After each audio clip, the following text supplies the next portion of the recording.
Hello everyone, welcome back to our channel.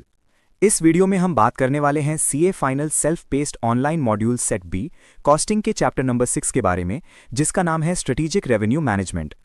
इस एक single video में हम इस चैप्टर का सारा थियरी पोर्शन कवर करेंगे। हम थियरी क्वेश्चंस भी इसी वीडियो में सॉल्व करने वाले हैं। चैप्टर स्टार्ट करने से पहले एक छोटा सा रिमाइंडर, अगर आपको ये वीडियो यूजफुल लगे तो प्लीज़ चैनल को सब्सक्राइब करें और वीडियो को लाइक करें। इसे अपने फ्रेंड्स के साथ शेयर भी करें, ये उनके लिए भी यूजफुल हो सकता है। सब्सक्राइब बटन के पास जो बेल आइकन है उसे भी इनेबल कर लें ताकि आने वाली सभी वीडियोस की नोटिफिकेशन आपको मिलती रहे। सबसे पहले हम प्राइसिंग डिसीजन के बारे में बात करेंगे। इस चैप्टर के मोस्टली सारे टॉपिक्स प्राइसिंग डिसीजन से ही रिलेटेड हैं। प्राइसिंग डिसीजन कंपनी में लिया जाने वाला सबसे इंपॉर्टेंट डिसीजन होता है। आप कितना प्रॉफिट अर्न करेंगे ये आपकी सेलिंग प्राइस ही डिसाइड करती है। इसे हम कॉस्ट प्लस मार्जिन मेथड से भी डिसाइड कर सकते हैं, या फिर मार्केट में जो प्राइस एस्टैब्लिश्ड है उसे फॉलो करके ऑर्गेनाइजेशन के गोल्स अचीव कर सकते हैं। ऑर्गेनाइजेशन का मेन गोल क्या है?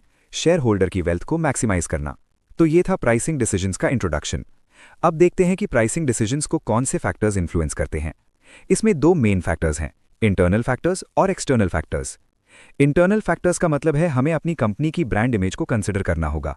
लोगों और स्टेक होल्डर्स के दिमाग में हमारी कंपनी की कॉर्पोरेट इमेज कैसी होनी चाहिए। इसके अलावा price elasticity of demand, industry में कंपटीशन कितना है और प्रोडक्ट लाइफ साइकिल की स्टेज क्या है, ये सब देखना पड़ता है। एक्सटर्नल फैक्टर्स की बात करें तो बार्गेनिंग पावर ऑफ बायर्स देखना पड़ता है, इकोनॉमी की जनरल स्टेट क्या है और मैक्रो इकोनॉमिक कंडीशंस कैसी हैं। गवर्नमेंट रेगुलेशंस को भी फॉलो करना पड़ता है, उसके बाद ही हम प्राइस क्रिएट करते हैं। अगला टॉपिक है प्रोडक्ट प्राइसिंग थियरी और प्रिंसिपल्स। प्राइसिंग थियरी में सबसे पहले आता है प्रॉफिट मैक्सिमाइजेशन मॉडल। इसे हमने प्रैक्टिकल फिल्म्स वाले वीडियो में डिटेल में कवर किया है, आप वहां रेफर कर सकते हैं। यहां हम सिर्फ उस लेवल तक प्रोड्यूस और सेल करेंगे जहां मार्जिनल रेवेन्यू मार्जिनल कॉस्ट के बराबर हो। ये वो लेवल है जहां आपको मैक्सिमम प्रॉफिट मिलेगा। प्राइस इक्वेशन, डिमांड कर्व का स्लोप और फॉर्मूला के हर टर्म को हम वहां एक्सप्लेन कर चुके हैं, इसलिए अभी हम इसे स्किप कर रहे हैं। अब आते हैं pricing under different market structures पर। अलग अलग तरह के मार्केट्स होते हैं, जैसे perfect competition, monopolistic competition, monopoly और ओलिगोपोली। हर मार्केट में प्राइस कैसे डिसाइड करना है ये हम देखेंगे। परफेक्ट कॉम्पिटिशन के कैरेक्टरिस्टिक्स क्या हैं? इसमें लार्ज नंबर ऑफ सेलर्स और बायर्स होते हैं। परफेक्ट इन्फॉर्मेशन होती है, हर बायर को मार्केट में चल रहे प्राइस की सारी जानकारी होती है। हम कस्टमर को डिसीव नहीं कर सकते, उन्हें बेवकूफ़ नहीं बना सकते। एंट्री और एग्जिट फ्री होती है, कोई भी मार्केट में आ सकता है और जा सकता है। सब लोग होमोजीनस प्रोडक्ट बेचते हैं, मतलब सबके प्रोडक्ट आइडेंटिकल होते हैं, इसलिए कस्टमर्स के पास सब्स्टिट्यूट करने के लिए बहुत ऑप्शंस होते हैं। यहाँ सेलर्स प्राइस टेकर्स होते हैं, उनका प्राइस पर कोई कंट्रोल नहीं होता। उन्हें मार्केट में एस्टैब्लिश्ड प्राइस को ही फॉलो करना पड़ता है, जो सप्लाई और डिमांड से डिसाइड होता है। जहां सप्लाई और डिमांड कर्व इंटरसेक्ट करते हैं वही इक्विलिब्रियम प्राइस बन जाता है। कोई सिंगल सेलर या बायर प्राइस को कंट्रोल नहीं कर सकता, आपको बस मार्केट प्राइस फॉलो करना है। आप तब तक प्रोड्यूस करेंगे जब तक मार्जिनल कॉस्ट प्राइस के बराबर ना हो जाए। अगली कंडीशन है मोनोपोली। यहां होमोजीनियस प्रोडक्ट होता है और कोई क्लोज सब्स्टिट्यूट नहीं होता। सिर्फ एक ही सप्लायर होता है, लेकिन बायर्स बहुत सारे होते हैं, इसलिए यहां सप्लायर के पास ज्यादा पावर होती है। वो प्राइस सेटर होता है, वो खुद प्राइस डिसाइड करता है। वो प्राइस सेट करेगा जहां उसे मैक्सिमम प्रॉफिट मिलेगा। परफेक्ट कंपटीशन में प्राइस पहले से डिसाइड होता है, लेकिन मोनोपोली में आप मैक्सिमम प्रॉफिट के हिसाब से प्राइस सेट करते हैं। मोनोपोलिस्टिक कंपटीशन में लार्ज नंबर ऑफ फर्म्स और सेलर्स होते हैं। प्रोडक्ट सिमिलर होते हैं लेकिन आइडेंटिकल नहीं होते। यहां एक्सेस प्रॉफिट देखकर नया कंपटीशन अट्रैक्ट होता है। लॉन्ग टर्म में नए कंपेटिटर्स आते हैं। प्रोडक्ट्स क्लोज सब्स्टिट्यूट्स होते हैं। अगर कस्टमर एक सप्लायर से खुश नहीं है तो वो दूसरे पर स्विच कर सकता है। लॉन्ग रन में प्रॉफिट कम हो जाता है क्योंकि नए एंट्रेंस आ जाते हैं। यहां हम प्रॉफिट मैक्सिमाइजेशन मॉडल यूज करते हैं और तब तक प्रोड्यूस करते हैं जब तक एमआर इक्वल्स एमसी ना हो जाए। नेक्स्ट कॉन्सेप्ट है ओलिगोपोली। यहां प्रोडक्ट्स होमोजीनियस या आइडेंटिकल होते हैं और सिर्फ कुछ ही फर्म्स होती हैं। यहां राइवल फर्म्स एक दूसरे पर इंटरडिपेंडेंट होती हैं। अगर एक फर्म प्राइस या क्वालिटी बढ़ाती है तो दूसरी फर्म्स भी रिएक्ट करती हैं। वो लोग काउंटर एक्शन लेते हैं, जैसे प्राइस कम करना। इसलिए प्राइस डिसाइड करने से पहले हमें कंपेटिटर का बिहेवियर एनालाइज करना पड़ता है। ओलिगोपोली में हम प्राइस से फाइट नहीं करते, बल्कि नॉन प्राइसिंग स्ट्रैटेजीज यूज करते हैं। अगर प्राइस वॉर हुआ तो एंड में सभी फर्म्स को लॉस ही होगा। इसलिए फर्म्स डिमांड और दूसरी फर्म्स के रिएक्शन दोनों को कंसिडर करके प्राइस डिसाइड करती हैं। ओलिगोपोली फर्म्स की प्राइसिंग स्ट्रैटेजी क्या होती है? 3 मेन चीजें हैं। पहला है प्रेडेटरी प्राइसिंग। इसका मतलब है प्राइस को आर्टिफिशियली लो रखना, प्रोडक्शन कॉस्ट से भी नीचे। वो लॉस उठाते हैं ताकि कंपेटिटर्स मार्केट से बाहर हो जाएं। कंपेटिटर्स इतना कम प्राइस मैच नहीं कर पाएंगे और मार्केट छोड़ देंगे। यहां वो एक प्रेडेटर की तरह एक्ट करते हैं। दूसरा है लिमिट प्राइसिंग। इसे एंट्री फोरस्टॉलिंग प्राइस भी कहते हैं। हम प्राइस को एक लो लिमिट पर सेट करते हैं ताकि नए एंट्रेंस मार्केट में आ ही ना सकें। उसके बाद सभी फर्म्स मिलकर प्राइस बढ़ा देती हैं ताकि सबको बेनिफिट हो। तीसरा है कॉस्ट प्लस प्राइसिंग। इसमें दो टाइप्स होते हैं, नॉर्मल कॉस्ट प्लस और contribution based pricing. Normal cost plus में हम टोटल कॉस्ट यानी वेरिएबल और फिक्स्ड कॉस्ट में प्रॉफिट मार्जिन ऐड करके प्राइस निकालते हैं। Contribution based pricing marginal costing concept पर बेस्ड है। इसमें हम वेरिएबल कॉस्ट लेते हैं और डिसाइड करते हैं कि कितना कंट्रीब्यूशन चाहिए, फिर उसे ऐड करके सेलिंग प्राइस निकालते हैं। लास्ट है non price strategies. Oligopoly firms ज्यादातर नॉन प्राइस स्ट्रैटेजीज ही फॉलो करती हैं। वो प्रोडक्ट की क्वालिटी और आफ्टर सेल सर्विस इंप्रूव करते हैं। वो प्राइस को टच नहीं करते, बस क्वालिटी से compete करते हैं। वो प्रोडक्ट डिफरेंशिएशन स्ट्रैटेजी यूज करते हैं और अपने प्रोडक्ट को यूनिक बनाते हैं। एडवर्टाइजिंग, स्पॉन्सरशिप इवेंट्स और अग्रेसिव प्रमोशन किया जाता है। लॉयल्टी स्कीम्स इंट्रोड्यूस की जाती हैं। इन सब चीजों से वो एक नॉन प्राइस स्ट्रैटेजी क्रिएट करते हैं। अब हमारा नेक्स्ट टॉपिक है principles of product pricing. Pricing create करते वक्त हमें किन प्रिंसिपल्स का ध्यान रखना चाहिए? हमें प्राइस और आउटपुट का वो कॉम्बिनेशन सिलेक्ट करना है जो हमें मैक्सिमम प्रॉफिट दे सके। मार्केट में हमें उस लेवल पर फोकस करना है जहां हमारा प्रॉफिट मैक्सिमाइज हो। जब हम प्राइस कस्टमाइजेशन करते हैं तो हमें 4 चीजों के बेस पर डिसीजन लेना होता है। ये 4 चीजें हैं product line, customer behaviour, demographics और टाइम डिफरेंशियल। प्राइस कस्टमाइजेशन का मतलब है कि हम हर कस्टमर के लिए प्राइस यूनिक बना रहे हैं। हम कस्टमर की स्पेसिफिक कैरेक्टरिस्टिक्स के हिसाब से प्राइस डिटरमिन करते हैं। सबसे पहले प्रोडक्ट लाइन के बेस पर प्राइसिंग देखते हैं। एग्जाम्पल के लिए एक 32 गीगाबाइट स्मार्टफोन का प्राइस 16 गीगाबाइट वाले स्मार्टफोन से ज्यादा होगा। ये कॉमन सेंस है और ये प्रोडक्ट लाइन पर बेस्ड प्राइसिंग है। दूसरा है कस्टमर का पास्ट बिहेवियर। अगर किसी कस्टमर का पेमेंट रिकॉर्ड अच्छा है तो हम उन्हें ज्यादा डिस्काउंट दे सकते हैं। तीसरा है डेमोग्राफिक्स यानी पॉपुलेशन कैरेक्टरिस्टिक्स के हिसाब से। एज और जेंडर जैसे फैक्टर्स के बेसिस पर भी प्राइस चेंज किया जा सकता है। चौथा है टाइम डिफरेंशियल। अगर आप लॉन्ग पीरियड के लिए सब्सक्रिप्शन लेते हैं तो आपको डिस्काउंट दिया जाता है, लेकिन अगर आप शॉर्ट पीरियड के लिए लेते हैं तो आपसे ज्यादा चार्ज किया जाएगा। ये थी प्राइस कस्टमाइजेशन स्ट्रैटेजी की बात। अब अगला टॉपिक है price sensitivity. Price sensitivity high होने का क्या मतलब है? इसका मतलब है कि कस्टमर प्राइस को बहुत इंपॉर्टेंस देता है। अगर कोई कंपेटिटर सेम प्रोडक्ट कम प्राइस में देगा तो कस्टमर तुरंत वहां शिफ्ट हो जाएगा। कस्टमर के लिए सबसे इंपॉर्टेंट फैक्टर प्राइस ही होता है। दूसरी तरफ जब लो प्राइस सेंसिटिविटी होती है तो कस्टमर प्राइस की परवाह नहीं करता। प्राइस चाहे जो भी हो, कस्टमर प्रोडक्ट खरीद लेगा। अब हम देखते हैं कि लो प्राइस सेंसिटिविटी के पीछे क्या फैक्टर्स होते हैं। सबसे पहला है यूनिक वैल्यू इफेक्ट। अगर प्रोडक्ट की वैल्यू यूनिक है, जैसे कि आईफोन, तो लोग सोचेंगे कि इसकी वैल्यू अलग है, इसलिए एक्सपेंसिव होने के बावजूद लोग इसे खरीदते हैं और प्राइस की चिंता नहीं करते। दूसरा है डिफिकल्ट कंपैरिजन इफेक्ट। जब कस्टमर के पास 2 या ज्यादा प्रोडक्ट्स हैं लेकिन वो उन्हें ठीक से कंपेयर नहीं कर पा रहा है, अगर वो प्रोडक्ट्स को कंपेयर करके किसी कंक्लूजन पर नहीं आ सकता तो वो प्राइस को भी कंपेयर नहीं करेगा। तीसरा है टोटल एक्सपेंडिचर इफेक्ट। इसका लॉजिक सिंपल है। अगर प्रोडक्ट का प्राइस आपकी टोटल इनकम का बहुत छोटा हिस्सा है तो आप प्राइस की परवाह नहीं करोगे।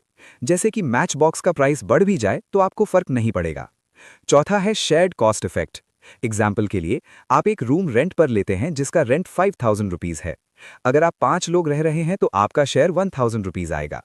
अगर रेंट बढ़कर 6000 हो जाए तो आपका शेयर 1200 होगा। आपको प्राइस इंक्रीज का उतना फर्क नहीं पड़ेगा क्योंकि कॉस्ट शेयर हो रही है, लेकिन अगर आप अकेले रहते तो पूरा इंपैक्ट आप पर पड़ता।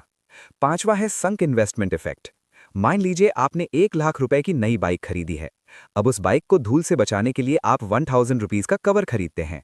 आप कवर के प्राइस के बारे में ज्यादा नहीं सोचेंगे क्योंकि आपने ऑलरेडी 1 लाख रुपीज का इन्वेस्टमेंट कर दिया है। वो 1 लाख ऑलरेडी संक इन्वेस्टमेंट है, इसलिए आप छोटे एंसिलरी प्रोडक्ट के प्राइस पर ध्यान नहीं देंगे। छठा है प्राइस क्वालिटी इफेक्ट। अगर कस्टमर को लगता है कि प्रोडक्ट हाई क्वालिटी का है तो वो हाई प्राइस पे करने को तैयार हो जाएगा।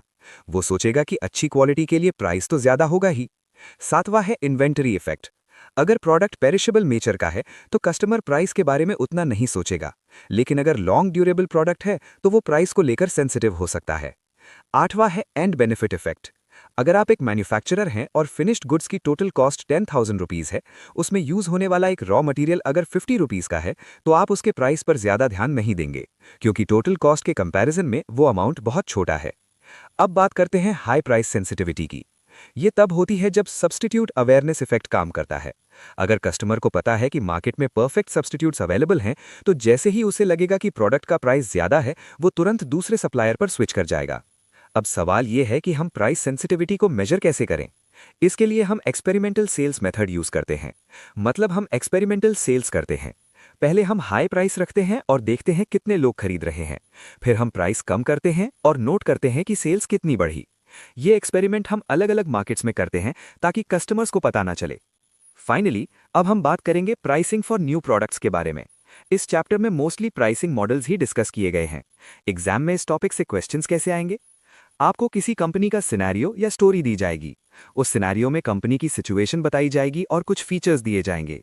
आपसे पूछा जाएगा कि ये कंपनी कौन सा प्राइसिंग मॉडल फॉलो कर रही है या कौन सा मॉडल इसके लिए सूटेबल है। आपको हर प्राइसिंग मॉडल के फीचर्स अच्छे से पता होने चाहिए। आपको सिचुएशन के हिसाब से फीचर्स को मैच करना होगा और सही प्राइसिंग मॉडल सेलेक्ट करना होगा। बस इसी तरह के क्वेश्चंस इस चैप्टर से एक्सपेक्ट किए जा सकते हैं। जब आप किसी नए प्रोडक्ट की प्राइसिंग करते हैं तो सबसे पहले एक प्रॉब्लम आती है। प्रॉब्लम यह है कि वहां डिमांड अनसर्टेनिटी होती है। कितने लोग प्रोडक्ट खरीदेंगे, हमारे कस्टमर्स कौन होंगे, एक्सपेक्टेड सेल्स क्या होगी, ये सब हमें सर्टेनिटी के साथ नहीं पता होता। इस प्रॉब्लम को सॉल्व करने के लिए आप एक्सपेरिमेंटल सेल्स कर सकते हैं। आप कस्टमर्स के साथ एक्सपेरिमेंट कर सकते हैं। आप एक मार्केट में प्रोडक्ट को एक पर्टिकुलर प्राइस पर बेचकर देख सकते हैं कि लोग खरीद रहे हैं या नहीं। फिर आप दूसरे मार्केट में जाकर प्राइस मॉडिफाई कर सकते हैं। आप प्राइस बढ़ाकर या घटाकर चेक कर सकते हैं। आप देख सकते हैं कि किस प्राइस रेंज में सबसे ज्यादा लोग खरीद रहे हैं और कहां मैक्सिमम प्रॉफिट मिल रहा है। इस तरह आप राइट प्राइस फाइंड आउट कर सकते हैं। जरूरी नहीं है कि हाईएस्ट प्राइस से हमेशा मैक्सिमम प्रॉफिट ही मिले। ये चीज हम स्टडी मटेरियल में दिए गए इलस्ट्रेशन या क्वेश्चन में देख सकते हैं। मैं आपको वो क्वेश्चन दिखाता हूं। ये क्वेश्चन हमने प्रैक्टिकल पोर्शन में डिटेल में सॉल्व किया है। अभी हम बस इंपॉर्टेंट पोर्शन देख रहे हैं। यहां आप देख सकते हैं कि अलग अलग प्राइसेस पर डिमांड भी अलग है। लास्ट कॉलम में हाईएस्ट प्राइस 60 है और वहां एनुअल डिमांड 1,08,000 है। अब हम सोल्यूशन देखते हैं। हाईएस्ट प्राइस 60 पर डिमांड 1,08,000 है, लेकिन अगर आप फोर्थ कॉलम देखें तो वहां प्राइस हाईएस्ट नहीं है, लेकिन प्रॉफिट मैक्सिमम है जो कि 14,72,000 है। तो यहां डिमांड और प्राइस दोनों फैक्टर्स हैं जो प्रॉफिट डिसाइड करते हैं। इसका मतलब highest price does not equal highest profit. हमें कम प्राइस पर भी मैक्सिमम प्रॉफिट मिल सकता है। लेकिन अगर आप लो प्राइस से स्टार्ट करते हैं और बाद में प्राइस बढ़ाते हैं तो कस्टमर्स सवाल पूछेंगे। वो पूछेंगे कि प्राइस क्यों बढ़ रहा है और उन्हें कन्विंस करना एक प्रॉब्लम हो सकती है। अगली चीज, नए प्रोडक्ट की प्राइसिंग करते वक्त आपको टाइप ऑफ प्रोडक्ट देखना पड़ता है। इनोवेशन और यूनिकनेस के बेस पर प्रोडक्ट्स को 3 कैटेगरीज में बांटा गया है। पहला टाइप है रेवोल्यूशनरी प्रोडक्ट। ये मार्केट के लिए बिल्कुल नया होता है और एग्जिस्टिंग मेथड्स को रिप्लेस कर देता है। अभी तक लोग जो एग्जिस्टिंग मेथड यूज कर रहे हैं, ये नया प्रोडक्ट उसे चेंज कर देगा। ये नए प्रोसेस से बनेगा या नए तरीके से काम करेगा और कस्टमर को बेनिफिट देगा। ये इंडस्ट्री का पूरा लैंडस्केप चेंज कर देगा। सभी लोग जल्दी या बाद में इसे अडैप्ट कर लेंगे क्योंकि ये एक बड़ा रेवोल्यूशन है। ये एक बहुत यूनिक प्रोडक्ट होता है, इसलिए यहाँ प्रोडक्ट डिफरेंशिएशन स्ट्रैटेजी यूज होती है। क्योंकि ये रेवोल्यूशनरी और यूनिक है, आप इसके लिए प्रीमियम प्राइस चार्ज कर सकते हैं। क्वेश्चन में आपको सिचुएशन दी जा सकती है कि प्रोडक्ट बहुत अच्छा है और इंडस्ट्री में पहले किसी ने ऐसा नहीं सोचा, लेकिन वहां यह भी लिखा हो सकता है कि कंपनी के पास ऑलरेडी टेक्नोलॉजी और डिस्ट्रीब्यूशन चैनल है। मतलब वहां हाई प्रमोशनल एक्सपेंडिचर या एडवर्टाइजमेंट कॉस्ट नहीं है। ऐसी सिचुएशन में ये रेवोल्यूशनरी प्रोडक्ट के फीचर्स से मैच करता है। आपको रेवोल्यूशनरी प्रोडक्ट और प्राइस स्कीमिंग के बीच में कॉन्फ्लिक्ट हो सकता है। यहाँ रेवोल्यूशनरी प्रोडक्ट ही सही आंसर होगा क्योंकि ये मार्केट के लिए नया और यूनिक है। प्राइस स्कीमिंग मॉडल में फिट होने के लिए एक कंडीशन जरूरी है, हाई प्रमोशनल एक्सपेंडिचर। अगर शुरू में हाई प्रमोशनल एक्सपेंडिचर किया गया है तभी आप प्राइस स्कीमिंग मैकेनिज्म अडैप्ट कर सकते हैं। अगर प्रमोशनल एक्सपेंडिचर नहीं है तो आप प्राइस स्कीमिंग चूज नहीं कर सकते। आपको रेवोल्यूशनरी प्रोडक्ट चूज करना होगा। एग्जाम में वो आपको revolutionary pricing, premium pricing, price skimming और पेनिट्रेशन प्राइसिंग जैसे ऑप्शंस देंगे। रेवोल्यूशनरी प्रोडक्ट के लिए प्राइसिंग मॉडल का नाम है प्रीमियम प्राइसिंग। तो जब प्रोडक्ट रेवोल्यूशनरी हो तो आपको प्रीमियम प्राइस वाला ऑप्शन चूज करना है। जैसा हमने देखा, रेवोल्यूशनरी प्रोडक्ट में इनोवेशन और न्यू टेक्नोलॉजी होती है।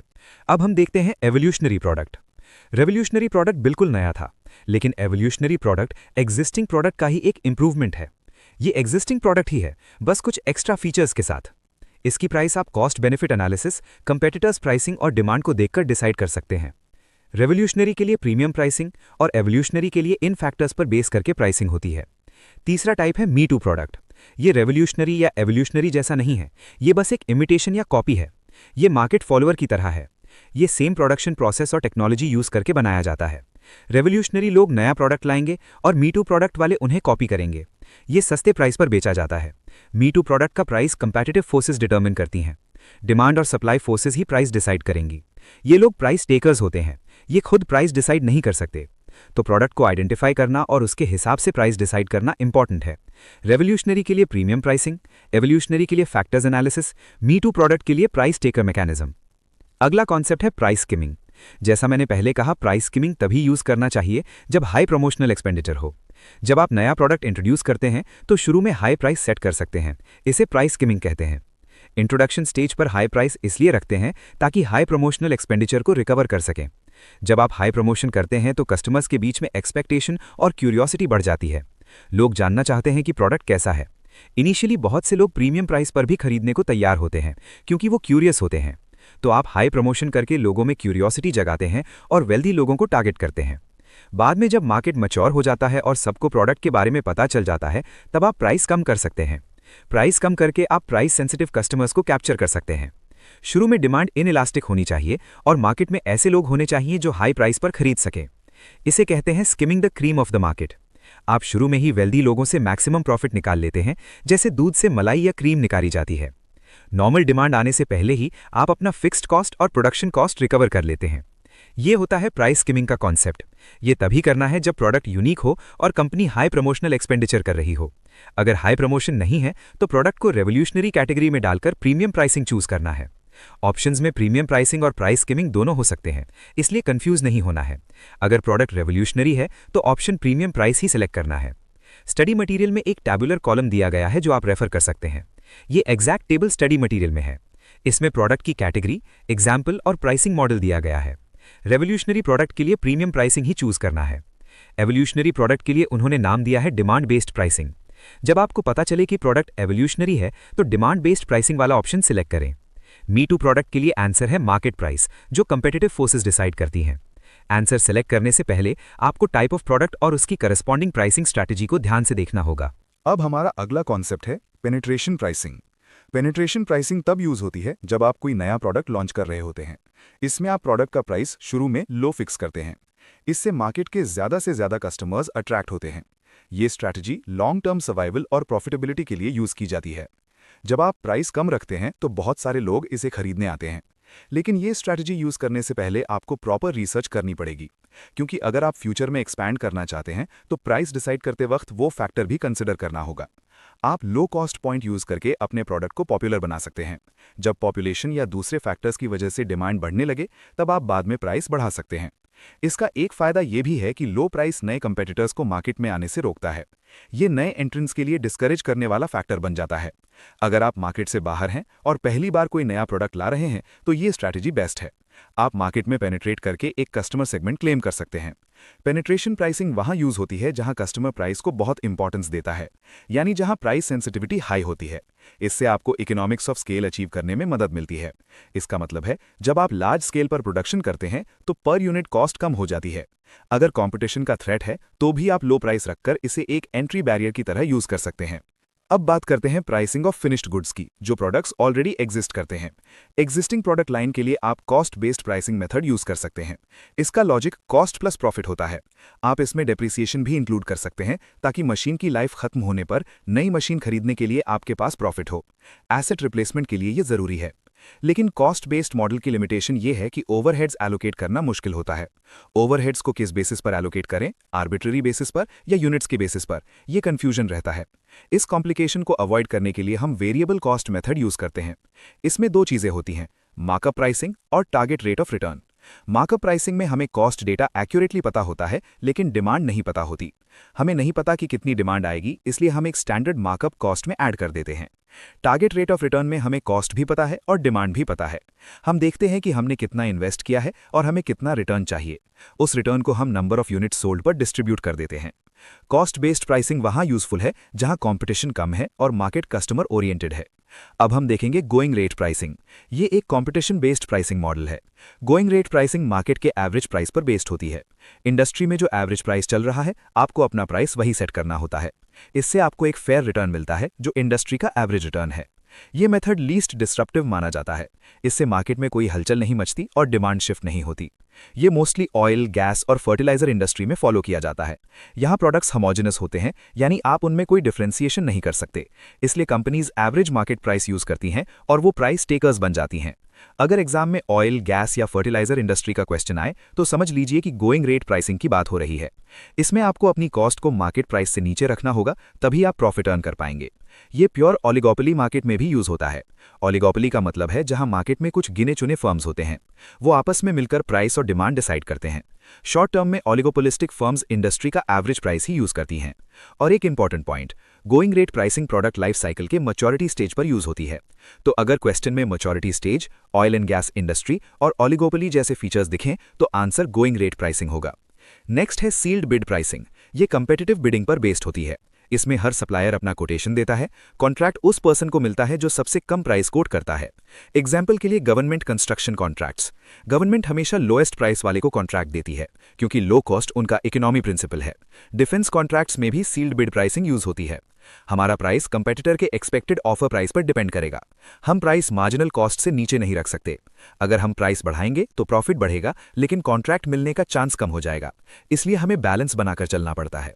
इसके बाद है साइकोलॉजिकल प्राइसिंग। जैसे मोबाइल फोन्स का प्राइस 59,999 रखा जाता है। ये एक एब्सर्ड फिगर है। हमारा दिमाग इसे 50,000 की रेंज में सोचता है, जबकि ये ऑलमोस्ट 60,000 है। ये साइकोलॉजिकल इफेक्ट क्रिएट करके कस्टमर को अट्रैक्ट करते हैं। अब नेक्स्ट है वैल्यू बेस्ड प्राइसिंग मॉडल। इसमें हम देखते हैं कि कस्टमर की नज़र में प्रोडक्ट की क्या वैल्यू है। हम कॉस्ट नहीं बल्कि कस्टमर का परसेप्शन ऑफ वैल्यू देखते हैं। इसमें सबसे पहला मेथड है ट्रू इकोनॉमिक वैल्यू। इसका फॉर्मूला है cost of next best alternative plus value of performance differential. यानी कंपेटिटर के प्रोडक्ट का प्राइस लीजिए और उसमें अपने प्रोडक्ट की परफॉर्मेंस वैल्यू ऐड कीजिए। अगर हमारा प्रोडक्ट कंपेटिटर से बेटर है तो वैल्यू ऐड होगी, अगर इंफीरियर है तो वैल्यू माइनस होगी। चलिए स्टडी मटेरियल के पेज 6.52 वाला एग्जाम्पल समझते हैं। एक कस्टमर को एक सिस्टम खरीदना है जिसे वो एक साल में 2500 आवर्स यूज करेगा। हमें अपने नए सिस्टम की ट्रू इकोनॉमिक वैल्यू निकालनी है। सबसे पहले कंपेटिटर के प्रोडक्ट का प्राइस है 37,500 रुपीज। अब ऑपरेटिंग कॉस्ट देखते हैं। कंपेटिटर के प्रोडक्ट में 1 घंटे का खर्चा 5 रुपीज है, लेकिन हमारे सिस्टम में 1 घंटे का खर्चा 7.5 रुपीज है। यानी हमारे सिस्टम में कस्टमर को 2.5 रुपीज एक्स्ट्रा खर्च करने पड़ेंगे। कस्टमर 2500 आवर्स यूज करेगा तो 2500 इंटू 2.5 हुआ 6,250 रुपीज। ये 6,250 रुपीज कस्टमर का एक्स्ट्रा खर्चा है, इसलिए इसे हम माइनस करेंगे, यानी नेगेटिव वैल्यू। अब देखते हैं सिस्टम क्रैश सेविंग्स। अगर सिस्टम क्रैश होता है तो रिपेयर कॉस्ट 1 लाख रुपीज है। कंपेटिटर के प्रोडक्ट में फेल होने के चांसेस 10% है, यानी एक्सपेक्टेड कॉस्ट हुआ 1 लाख का 10%, जो है 10,000 रुपीज। हमारे प्रोडक्ट में फेल होने के चांसेस सिर्फ 0.5% हैं, यानी एक्सपेक्टेड कॉस्ट हुआ 1 लाख का 0.5%, जो है 500 रुपीज। तो कंपेटिटर का खर्चा 10,000 और हमारा 500, यानी हमारे प्रोडक्ट में कस्टमर को 9,500 रुपीज की सेविंग्स हो रही है। ये सेविंग्स पॉजिटिव वैल्यू मानी जाएगी। अब फाइनल कैलकुलेशन करते हैं। बेस प्राइस है 37,500 rupees minus operating cost loss 6,250 rupees plus system crash savings 9,500 rupees. Net result आएगा 40,750 रुपीज। ये है हमारे प्रोडक्ट की ट्रू इकोनॉमिक वैल्यू। इसी तरह के क्वेश्चंस आपको केस सिनेरियो बुकलेट में भी मिलेंगे। सेट बी की प्रैक्टिस के लिए आप उन सम्स को रेफर कर सकते हैं। अब हमारा नेक्स्ट कॉन्सेप्ट है परसीव्ड वैल्यू। परसीव्ड वैल्यू क्या होती है? ये वो अमाउंट है जो कस्टमर पे करने के लिए रेडी है। हम अपनी प्राइसिंग परसीव्ड वैल्यू के बेस पर ही डिसाइड करेंगे। इस कॉन्सेप्ट को समझने के लिए 3 चीजें देखनी होंगी। पहला, कॉस्ट ऑफ सेल्स, यानी प्रोडक्ट बनाने में कितना खर्चा आया। दूसरा, प्राइस जो कंपनी ने सेट किया है। और तीसरा, ट्रू इकोनॉमिक वैल्यू जो हमने पिछले मेथड में निकाला था।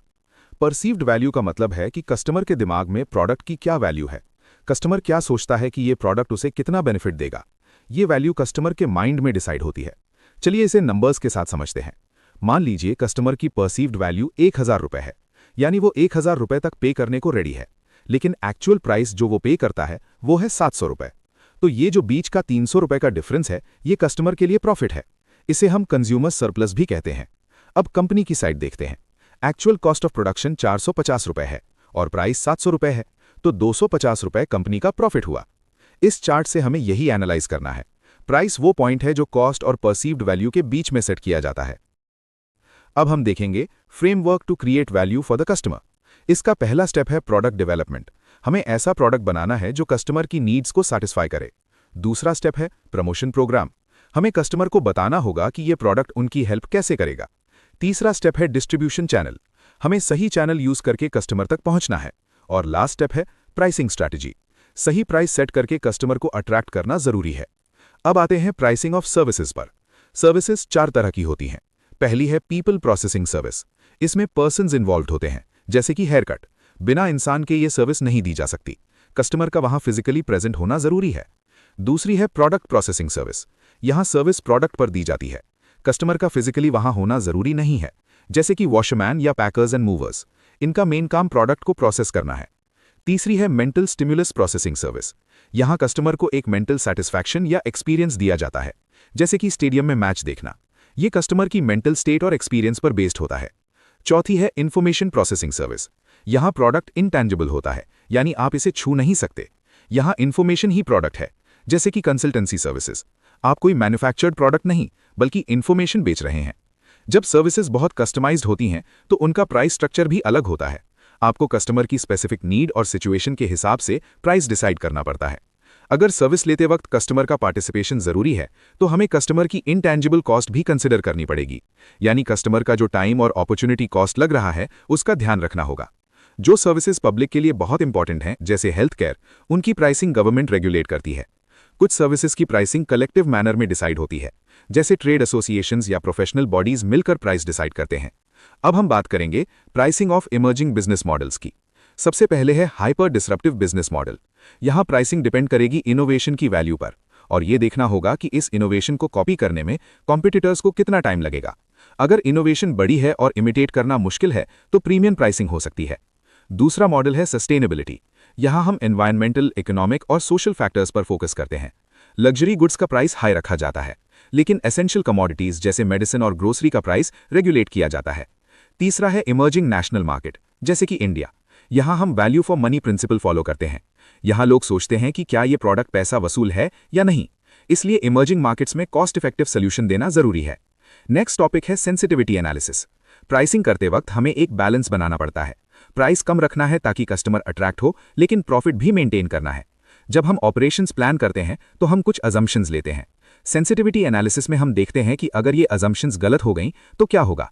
अगर मार्केट डिमांड चेंज हो गई या रॉ मटेरियल का प्राइस बढ़ गया, तो हमारे ओवरऑल प्रॉफिट पर क्या इंपैक्ट पड़ेगा।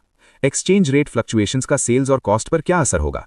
इसी इंपैक्ट को मेजर करने के लिए हम सेंसिटिविटी एनालिसिस करते हैं। अब हम देखते हैं pricing decisions in special circumstances. पहली सिचुएशन है रिसेशन पीरियड।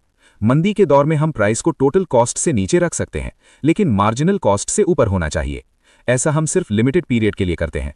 इसका फायदा यह है कि हमें एम्प्लॉयज को निकालना नहीं पड़ेगा, मशीनरी बंद रहने से खराब नहीं होगी, और जब मार्केट सुधरेगा तो हम इंप्रूव्ड बिजनेस कंडीशंस का फायदा उठा पाएंगे। कॉम्पिटिटर्स रिसेशन में मार्केट छोड़ देंगे तो बाद में हमारे पास क्लियर मार्केट होगा, लेकिन ध्यान रहे रिसेशन के लो प्राइस पर लॉन्ग टर्म ऑर्डर्स एक्सेप्ट ना करें। दूसरी सिचुएशन है प्राइसिंग बिलो मार्जिनल कॉस्ट। क्या हम मार्जिनल कॉस्ट से नीचे प्राइस रख सकते हैं? हाँ, कुछ केसेस में। अगर रॉ मटेरियल पेरिशेबल है और बहुत सारा स्टॉक जमा हो गया है, या फिर आप मार्केट पेनिट्रेशन करना चाहते हैं, या फिर आप एक प्रोडक्ट सस्ता बेचकर अपने दूसरे हाई मार्जिन प्रोडक्ट्स की सेल्स बढ़ाना चाहते हैं। तीसरी सिचुएशन है प्रेडेटरी प्राइसिंग। इसका मतलब है प्राइस को जानबूझकर बहुत कम रखना ताकि कॉम्पिटिटर्स मार्केट से बाहर हो जाएं। ये कॉम्पिटिशन एक्ट 2002 के सेक्शन 4 के अंडर अब्यूज ऑफ डोमिनेंस माना जाता है। ये इलीगल है। अब हम बात करेंगे ethical and non financial considerations की। एथिकल कंसिडरेशन का मतलब है कानून से आगे बढ़कर सोचना। सिर्फ लॉ फॉलो करना काफी नहीं है, हमें देखना है कि सही क्या है और गलत क्या है। जैसे पैंडेमिक के टाइम वेंटिलेटर्स का प्राइस आर्टिफिशियली बढ़ा देना अनएथिकल था। एथिकल प्राइसिंग इश्यूज में सबसे पहला है प्राइस फिक्सिंग। इसे हम कार्टेलाइजेशन भी कहते हैं। जब मार्केट के सारे सेलर्स मिलकर एक हाई प्राइस फिक्स कर लेते हैं, इससे कंज्यूमर्स का नुकसान होता है। यहां दो तरह की फिक्सिंग होती है, हॉरिजॉन्टल प्राइस फिक्सिंग और vertical price fixing. Horizontal price fixing में दो कॉम्पिटिटर्स मिलकर प्राइस फिक्स करते हैं, ये टोटली बैंड है। वर्टिकल प्राइस फिक्सिंग में सप्लाई चेन के लोग जैसे प्रोड्यूसर और डिस्ट्रीब्यूटर मिलकर प्राइस डिसाइड करते हैं। ये कुछ केसेस में अलाउड हो सकता है, क्योंकि इससे डायरेक्ट कंज्यूमर का नुकसान नहीं होता। अगला इशू है प्राइस स्किमिंग। इनिशियल ईयर्स में बहुत हाई प्राइस चार्ज करना। कुछ केसेस में ये एक्सेप्टेबल नहीं माना जाता। फिर है बिड रिगिंग। अगर आप बिडिंग प्रोसेस में किसी को इन्फ्लुएंस करके अनफेयर एडवांटेज लेते हैं तो वो गलत है। Price discrimination. अगर आप सेम प्रोडक्ट के लिए अलग अलग कस्टमर से अलग प्राइस ले रहे हैं, अगर ये कस्टमर को हर्ट करने के लिए किया जा रहा है, तो ये अनएथिकल है। Super pricing. अगर आपके पास हाई परसीव्ड वैल्यू वाला प्रोडक्ट है, आप चाहें तो बहुत हाई प्राइस रख सकते हैं, आपके पास कैपेबिलिटी है, लेकिन अगर वो एथिकली गलत है तो आपको ऐसा नहीं करना चाहिए। Finally, non financial considerations. Price decide करते वक्त सिर्फ पैसा नहीं देखना है, आपको ब्रांड इमेज का ध्यान रखना है, प्रोडक्ट लाइफ साइकिल की स्टेज देखनी है, कंपटीशन की इंटेंसिटी और गवर्नमेंट रेगुलेशंस को भी कंसिडर करना है। तो ये थे प्राइसिंग के सारे इंपॉर्टेंट प्रिंसिपल्स और स्ट्रैटेजीज जो हमने इस चैप्टर में कवर किए। अगली चीज है प्राइसिंग स्ट्रैटेजीज। इसमें आप कॉस्ट प्लस प्राइसिंग यूज कर सकते हैं, मार्केट स्किमिंग, पेनिट्रेशन प्राइसिंग और volume discounting, relevant cost pricing, price discrimination और प्रोडक्ट लाइन प्राइसिंग, और कॉम्प्लीमेंट्री प्रोडक्ट प्राइसिंग। इन सभी चीजों को हमने या तो पहले के चैप्टर्स में देखा है या फिर इसी चैप्टर में हमने इनमें से काफी चीजों को कवर किया है। अब हम बात करेंगे प्राइस एडजस्टमेंट स्ट्रैटेजीज के बारे में। इसमें सबसे पहली चीज है जियोग्राफिकल प्राइसिंग। यहां डिस्टेंस एक इंपॉर्टेंट फैक्टर है। कस्टमर और सप्लायर के बीच कितना डिस्टेंस है ये राइट एक्सपेंस डिसाइड करेगा। ये एक इंपॉर्टेंट फैक्टर है और हम लोकेशन और कंट्रीज के हिसाब से प्राइस सेट करेंगे। अगर हम किसी डिस्टेंट प्लेस पर प्रोडक्ट भेज रहे हैं तो एक्सपेंस ज्यादा होगा। हम उस कॉस्ट को कंसिडर करेंगे और ये प्राइसिंग को अफेक्ट करेगा। इसमें 4 चीजें आती हैं। पहला है कॉम्पेंसेशन डील्स। जब आप प्रोडक्ट बेचते हैं तो पेमेंट का कुछ परसेंटेज कैश में मिलता है और बाकी प्रोडक्ट्स के फॉर्म में। आपको इनकमिंग प्रोडक्ट्स मिलेंगे जो उस प्रोडक्ट की प्राइस के अगेंस्ट एडजस्ट होंगे जो आप बेच रहे हैं। दूसरा है बायबैक अरेंजमेंट। इस सिचुएशन में आप दूसरी कंट्री में प्लांट और मशीनरी बेचते हैं और पेमेंट का एक हिस्सा आप फिनिश्ड गुड्स के रूप में एक्सेप्ट करते हैं जो उसी मशीनरी से बने हैं। एग्जाम्पल के लिए, आप कॉफी मशीनरी एक्सपोर्ट कर रहे हैं तो आपको पार्ट पेमेंट कॉफी बीन्स में मिलेगी जो उस मशीनरी से बनाई गई हैं। तीसरा है बार्टर। यहां आप डायरेक्टली गुड्स और सर्विसेज को एक्सचेंज करते हैं। चौथा है ऑफसेट। इसका मतलब है सेलर को फुल पेमेंट कैश में मिलता है, लेकिन एक अग्रीमेंट होता है कि सेलर को बायर की कंट्री में कुछ पैसा इन्वेस्ट करना पड़ेगा। यह सब तब अप्लाई होता है जब आप अब्रॉड सेल्स कर रहे होते हैं। यह था जियोग्राफिकल प्राइसिंग के बारे में। अब हम देखते हैं डिस्काउंटेड प्राइसिंग मेथड्स। ट्रेड करते वक्त या मैन्युफैक्चरिंग और सेलिंग के वक्त आप कस्टमर्स को डिस्काउंट देते हैं। ये इस बात पर डिपेंड करता है कि कौन खरीद रहा है, कितना खरीद रहा है और किस पीरियड में खरीद रहा है। इन फैक्टर्स के बेसिस पर अलग अलग टाइप्स के डिस्काउंट्स होते हैं। सबसे पहले है डिस्ट्रीब्यूटर्स डिस्काउंट। जैसा कि आप देख रहे हैं, ये डिस्काउंट डिस्ट्रीब्यूटर देता है। ये सिर्फ होलसेलर और रिटेलर को दिया जाता है। ये डिस्काउंट सिर्फ बिजनेस टू बिजनेस ट्रांजैक्शन में होता है। इसे फंक्शनल डिस्काउंट या ट्रेड डिस्काउंट भी कहते हैं। आपको ये सारे नाम याद रखने होंगे। ये डिस्काउंट बायर के द्वारा परफॉर्म किए गए मार्केटिंग फंक्शंस पर बेस्ड होता है। जब होलसेलर डिस्ट्रीब्यूटर से गुड्स खरीदता है तो वो कितनी मार्केटिंग और प्रमोशन कर रहा है उस पर यह डिपेंड करता है। अगर होलसेलर प्रोडक्ट को अच्छे से प्रमोट कर रहा है तो उसे ज्यादा डिस्काउंट मिलेगा। नेक्स्ट टाइप है क्वांटिटी डिस्काउंट। यह डिस्काउंट क्वांटिटी पर बेस्ड होता है। आप कितना किलोग्राम या कितना लीटर खरीद रहे हैं उस हिसाब से डिस्काउंट मिलता है। यह हेट्रोजीनियस प्रोडक्ट्स के केस में एप्लीकेबल नहीं होता। कुछ चीजें आप ट्रक लोड्स में मेजर कर सकते हैं, जैसे राइस, व्हीट या टायर्स, लेकिन जो चीजें ट्रक लोड्स में मेजर नहीं हो सकती वहां क्वांटिटी डिस्काउंट एप्लीकेबल नहीं होगा। यह मटेरियल की मार्केटिंग के लिए यूजफुल है और बल्क बाइंग को एनकरेज करता है। इससे सेलर की सेल्स इजीली इंक्रीज होती हैं। अगला टाइप है कैश डिस्काउंट। यह पेमेंट की क्विकनेस पर डिपेंड करता है। अगर आप 10 से 20 दिन में पेमेंट करते हैं तो आपको ज्यादा डिस्काउंट मिलेगा। अगर आप 2 से 3 महीने लेते हैं तो डिस्काउंट नहीं मिलेगा। क्रेडिट परचेजेस के लिए प्राइस हाई होती है, क्योंकि जब हम क्रेडिट सेल्स करते हैं तो फंड्स ब्लॉक हो जाते हैं। एग्जाम्पल के लिए, आपने 1 लाख की इन्वेंट्री खरीदी। अगर कोई कैश में ले जाता है तो कोई प्रॉब्लम नहीं, लेकिन अगर क्रेडिट पे ले जाता है और 3 महीने बाद पैसे देता है तो वो 1 लाख डेटर्स में ब्लॉक हो गया। ये पैसा आप इन्वेस्टर से लाए थे, जिसके लिए आपको कॉस्ट ऑफ कैपिटल देना पड़ता है। अगर डेट कैपिटल है तो इंटरेस्ट, और अगर इक्विटी है तो डिविडेंड देना पड़ता है। जब पैसा ब्लॉक होता है तो हमें इंटरेस्ट के साथ अमाउंट रिकवर करना पड़ता है। इसीलिए लेट पेमेंट पर इंटरेस्ट चार्ज होता है और क्विक पेमेंट पर रिवॉर्ड के तौर पर डिस्काउंट मिलता है। ये हाई क्रेडिट रिस्क वाले लोगों को दिया जाता है ताकि वो डिफॉल्ट ना करें और जल्दी पेमेंट करें। नेक्स्ट टाइप है सीजनल डिस्काउंट। हर बिजनेस में एक सीजन पीरियड होता है जहां सेल्स अच्छी होती हैं और ऑफ सीजन में सेल्स कम होती हैं। जब गुड्स ऑफ सीजन में खरीदे जाते हैं तो डिस्काउंटेड प्राइस मिलता है। जैसे सिनेमा टिकट्स वीकडेज पर सस्ते होते हैं और वीकेंड्स पर प्रीमियम प्राइस पर मिलते हैं। अगला है अलावेंस। रीसेलर पार्टिसिपेशन गेन करने के लिए आप एक्स्ट्रा पेमेंट या अलावेंस देते हैं। इसमें 2 टाइप्स होते हैं, प्रमोशनल अलावेंस और trade in allowance. Trade in allowance में जब आप गुड्स एक्सचेंज करते हैं तो पुराने गुड्स की वैल्यू निकालकर सेल प्राइस से कम कर दी जाती है। प्रमोशनल अलावेंस प्रमोशन के बेसिस पर मिलता है। यह रीसेलर पार्टिसिपेशन के लिए होता है। नेक्स्ट चीज है प्रमोशनल प्राइसिंग। इस तरह की प्राइसिंग बायर्स को अट्रैक्ट करने के लिए यूज होती है। इसमें लॉन्गर पेमेंट टर्म्स शामिल हैं, जहां आप कस्टमर को फेवरेबल क्रेडिट टर्म्स देते हैं। स्पेशल इवेंट प्राइसिंग होती है, जहां स्पेशल सीजन्स में स्पेशल प्राइसेस रखी जाती हैं। लॉस लीडर प्राइसिंग होती है। यहाँ आप वेल नोन ब्रांड्स की प्राइस कम कर देते हैं ताकि उसके थ्रू आप दूसरे हाई मार्जिन प्रोडक्ट्स की एडिशनल सेल्स कर सकें। कैश रिबेट, वारंटीज और फ्री सर्विसेज भी दी जा सकती हैं। साइकोलॉजिकल डिस्काउंटिंग भी होती है। इसमें प्राइस को आर्टिफिशियली बढ़ा दिया जाता है, जैसे 10,000 से बढ़ाकर फिर कट करके वापस 10,000 दिखाना। यह बस एक साइकोलॉजिकल ट्रिक है। अगला टॉपिक है प्राइस डिस्क्रिमिनेशन। यहां आप कस्टमर, प्रोडक्ट, प्लेस और टाइम के हिसाब से अलग अलग प्राइसेस चार्ज करते हैं। यह तभी पॉसिबल है जब आप मार्केट को अलग सेगमेंट्स में डिवाइड कर सकें। इसमें कस्टमर लोअर प्राइस पर खरीदकर हायर प्राइस पर बेच नहीं सकता, यानी आर्बिट्राज नहीं कर सकता। कंपेटिटर्स को भी अपने प्राइसेस रिड्यूस नहीं करने चाहिए। टाइम डिफरेंशियल भी एक फैक्टर है। जैसे फ्लाइट टिकट्स ट्रैवल डेट के पास कॉस्टली होते हैं, लेकिन एडवांस में बुक करने पर लो प्राइस मिलता है। यहां हम मार्केट सेगमेंटेशन करते हैं। मार्केट को 3 सेगमेंट्स में डिवाइड करके लो, मीडियम और हाई प्राइस चार्ज किया जाता है। लास्ट टॉपिक है प्रोडक्ट मिक्स प्राइसिंग। जब आप मल्टीपल प्रोडक्ट्स बेचते हैं तो आपको देखना होता है कि पूरे सेट का प्राइस क्या रखें ताकि मैक्सिमम प्रॉफिट मिले। इसमें प्रोडक्ट लाइन प्राइसिंग होती है, जहां आप प्राइस स्टेप्स रखते हैं। ऑप्शनल फीचर प्राइसिंग में आप ऑप्शनल प्रोडक्ट का प्राइस बढ़ा देते हैं और मेन प्रोडक्ट का प्राइस कम रखते हैं। कैप्टिव प्रोडक्ट प्राइसिंग में आप कोर प्रोडक्ट का प्राइस लो रखते हैं और एंसिलरी प्रोडक्ट से प्रॉफिट कमाते हैं। बाय प्रोडक्ट प्राइसिंग में आप मेन प्रोडक्ट का प्राइस कम रखकर बाय प्रोडक्ट से प्रॉफिट अर्न करते हैं। 2 पार्ट प्राइसिंग सर्विस फर्म्स में यूज होती है।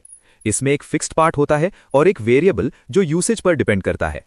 प्रोडक्ट बंडलिंग प्राइसिंग में 2 टाइप्स हैं। प्योर बंडलिंग में आप प्रोडक्ट सिर्फ बंडल में ही बेचते हैं। मिक्स्ड बंडलिंग में आप अलग अलग भी बेचते हैं, लेकिन बंडल लेने पर प्राइस कम होता है। अब हमारा अगला कॉन्सेप्ट है कनोज परफॉर्मेंस एट्रीब्यूट्स। यहां हम एक पर्सन की बात कर रहे हैं जिनका नाम है कनो। उन्होंने बताया कि प्राइस 2 चीजों पर डिपेंड करता है, फीचर्स और परसीव्ड वैल्यू। प्रोडक्ट के फीचर्स क्या हैं और कस्टमर के दिमाग में उस प्रोडक्ट की वैल्यू क्या है, यही 2 चीजें प्राइस डिसाइड करती हैं। कनो का मॉडल हमें इन फीचर्स को आइडेंटिफाई करने में मदद करता है। इस मॉडल का पूरा नाम है Kanoj model of product development and customer satisfaction. कनो ने प्रोडक्ट फीचर्स को टोटल 6 टाइप्स में डिवाइड किया है। इनमें से 3 टाइप्स कंपनी के लिए अच्छे हैं, जिन्हें इंक्लूड करना चाहिए, और बाकी 3 टाइप्स खराब हैं, जिन्हें प्रोडक्ट से रिमूव करना चाहिए। चलिए एक एक करके इन क्वालिटीज को देखते हैं। सबसे पहले आते हैं थ्रेशोल्ड एट्रीब्यूट्स। इन्हें हम मस्ट हैव क्वालिटीज भी कह सकते हैं। ये वो मिनिमम क्वालिटीज हैं जो प्रोडक्ट में होनी ही चाहिए। जब आप ये क्वालिटीज देते हैं तो कस्टमर को कोई एक्स्ट्रा सेटिस्फैक्शन नहीं मिलता, क्योंकि ये तो बेसिक रिक्वायरमेंट है। लेकिन अगर आप ये बेसिक क्वालिटी नहीं देते तो कस्टमर आपके ब्रांड को हेट करेगा। इससे कस्टमर डिससैटिस्फैक्शन क्रिएट होता है। एग्जाम्पल के लिए स्मार्टफोन में टच स्क्रीन होना, ये एक बेसिक क्वालिटी है। टच स्क्रीन होने से कस्टमर बहुत खुश नहीं होगा, पर अगर नहीं हुआ तो फोन बेकार है। दूसरा है परफॉर्मेंस एट्रीब्यूट्स। इन्हें हम 1 डायमेंशनल क्वालिटीज भी कहते हैं। ये वो क्वालिटीज हैं जिसमें आप जितना इन्वेस्ट करेंगे कस्टमर उतना ज्यादा सेटिस्फाई होगा। इन्वेस्टमेंट और सेटिस्फैक्शन के बीच में एक लीनियर रिलेशनशिप होता है। अगर आप 10,000 इन्वेस्ट करेंगे तो 10 पॉइंट्स का सेटिस्फैक्शन मिलेगा। अगर 20,000 इन्वेस्ट करेंगे तो 20 पॉइंट्स का सेटिस्फैक्शन मिलेगा। जो कस्टमर्स मार्केट के बारे में फुल्ली अवेयर होते हैं वो इन्हीं एट्रीब्यूट्स पर फोकस करते हैं। एग्जाम्पल के लिए बैटरी लाइफ। अगर आप अच्छी बैटरी लाइफ देंगे तो कस्टमर खुश होगा। अगर बैटरी लाइफ कम होगी तो सेटिस्फैक्शन कम हो जाएगा। इसीलिए विलिंगनेस टू पे इसी एट्रीब्यूट पर डिपेंड करती है। कस्टमर ज्यादा पैसे तभी देगा जब परफॉर्मेंस एट्रीब्यूट ज्यादा होंगे। तीसरा है एक्साइटमेंट और डिलाइटर एट्रीब्यूट्स। ये क्वालिटीज कस्टमर को अट्रैक्ट करती हैं और खुश करती हैं। जब आप ये क्वालिटीज देते हैं तो कस्टमर को एक्स्ट्रा सेटिस्फैक्शन मिलता है। लेकिन अगर आप ये नहीं देते तो कस्टमर गुस्सा नहीं होता, क्योंकि कस्टमर यूजुअली इन चीजों को एक्सपेक्ट नहीं करता। ये फीचर्स प्रोडक्ट में एक वाव फैक्टर लाते हैं। इससे कंपनी को हाई रिटर्न ऑन इन्वेस्टमेंट मिलता है। एग्जाम्पल के लिए फ्लाइट में फ्री सीट अपग्रेड मिलना। इससे कस्टमर की खुशी बढ़ जाती है, पर अगर अपग्रेड ना मिले तो वो शिकायत नहीं करता। अब समरी देखते हैं। थ्रेशोल्ड एट्रीब्यूट्स मिनिमम क्वालिटीज हैं, जैसे टच स्क्रीन। परफॉर्मेंस एट्रीब्यूट्स में जितना पैसा उतना सेटिस्फैक्शन, जैसे बैटरी लाइफ। एक्साइटमेंट एट्रीब्यूट्स वो एक्स्ट्रा चीजें हैं जो कस्टमर को खुश कर देती हैं। अब हम उन बैड क्वालिटीज को देखेंगे जो प्रोडक्ट में नहीं होनी चाहिए। चौथा है इनडिफरेंट क्वालिटीज। ये ना तो अच्छी हैं ना बुरी। इनका कस्टमर सेटिस्फैक्शन पर कोई असर नहीं पड़ता, नो इफेक्ट। एग्जाम्पल के लिए मोबाइल में इमोजीज का लुक या अवेलेबिलिटी। बहुत सारे इमोजीज होने से कस्टमर को एक्स्ट्रा मजा नहीं आता, और कम होने से वो गुस्सा भी नहीं होता। कंपनी के लिए ये फीचर्स बैड इसलिए हैं क्योंकि इन पे पैसा खर्च करना वेस्ट है, इसीलिए इन्हें एलिमिनेट कर देना चाहिए। पांचवा है रिवर्स क्वालिटीज। इसका मतलब है अगर आप ये क्वालिटी प्रोडक्ट में रखेंगे तो कस्टमर गुस्सा हो जाएगा। अगर आप इसे नहीं रखेंगे तो कस्टमर नॉर्मल रहेगा। इन्हें हम अनोइंग फीचर्स कह सकते हैं। एग्जाम्पल के लिए बार बार आने वाले पॉपअप मैसेजेस या कॉम्प्लेक्स अप्रूवल्स, ये कस्टमर के दिमाग में बैड इंप्रेशन क्रिएट करते हैं। इन्हें हटाने से कोई एक्स्ट्रा खुशी नहीं मिलती, बस गुस्सा शांत रहता है। छठा है क्वेश्चनेबल एट्रीब्यूट्स। ये एम्बिगुअस फीचर्स होते हैं। हमें पक्का नहीं पता कि इससे कस्टमर खुश होगा या परेशान। ये डाउटफुल होते हैं। हमें रिसर्च करके पता लगाना पड़ता है कि ये ज़रूरी है या नहीं। जब तक हम श्योर ना हो, हमें इसे अवॉइड करना चाहिए। तो कंक्लूजन ये है कि कंपनी को थ्रेशोल्ड, परफॉर्मेंस और एक्साइटमेंट एट्रीब्यूट्स को इंक्लूड करना चाहिए और इनडिफरेंट, रिवर्स और क्वेश्चनेबल एट्रीब्यूट्स को अवॉइड करना चाहिए। अब हमारा लास्ट कॉन्सेप्ट है CVP एनालिसिस, यानी कॉस्ट वॉल्यूम प्रॉफिट एनालिसिस, जो मार्जिनल कॉस्टिंग से रिलेटेड है। इसका थोड़ा सा पार्ट हम प्रैक्टिकल वीडियोस में देख चुके हैं। यहां हम छोटा सा थ्योरी पार्ट देखेंगे। ट्रेडिशनल CVP एनालिसिस में हम कॉस्ट को वेरिएबिलिटी के बेसिस पर 2 कैटेगरीज में डिवाइड करते हैं। अगर cost number of units produced के हिसाब से चेंज हो रही है तो वो मार्जिनल या वेरिएबल कॉस्ट है। अगर वो नंबर ऑफ यूनिट्स के हिसाब से चेंज नहीं होती तो वो फिक्स्ड कॉस्ट है। यहाँ main basis number of units produced ही होता है। लेकिन एक्टिविटी बेस्ड CVP एनालिसिस में थोड़ा चेंज है। यहाँ मार्जिनल कॉस्ट तो सेम रहती है, वो यूनिट्स के हिसाब से चेंज होती है। लेकिन फिक्स्ड कॉस्ट को हम 2 और कैटेगरीज में डिवाइड करते हैं। पहली कैटेगरी है एनालाइज्ड फिक्स्ड कॉस्ट और दूसरी है unanalysed fixed cost. Analysed fixed cost number of units पर डिपेंड नहीं करती, बल्कि ये कॉस्ट ड्राइवर पर डिपेंड करती है। एग्जाम्पल के लिए सेटअप कॉस्ट, ये आउटपुट पर नहीं बल्कि नंबर ऑफ सेटअप्स पर डिपेंड करेगी। Engineering or cost engineering hours के यूजेज पर डिपेंड करेगी। Purchase order cost number of purchase orders पर डिपेंड करेगी। ये एक्टिविटी के हिसाब से चेंज होती है, आउटपुट के हिसाब से नहीं। क्योंकि अब आपके पास कॉस्ट की इन्फॉर्मेशन है, आप नंबर ऑफ सेटअप्स या इंजीनियरिंग आवर्स कम करके टोटल कॉस्ट रिड्यूस कर सकते हैं। दूसरी कैटेगरी है अनएनालाइज्ड फिक्स्ड कॉस्ट। जैसा कि नाम से पता चलता है, ये वो कॉस्ट है जो अभी एनालाइज होनी बाकी है। ये था एक्टिविटी बेस्ड CVP एनालिसिस में फिक्स्ड कॉस्ट का क्लासिफिकेशन। सेटअप कॉस्ट को कम करने के लिए हमें बैच साइज बढ़ाना पड़ता है। ये लॉजिक हम चैप्टर नंबर 4 में एग्जाम्पल के साथ समझ चुके हैं, आप वहां रेफर कर सकते हैं।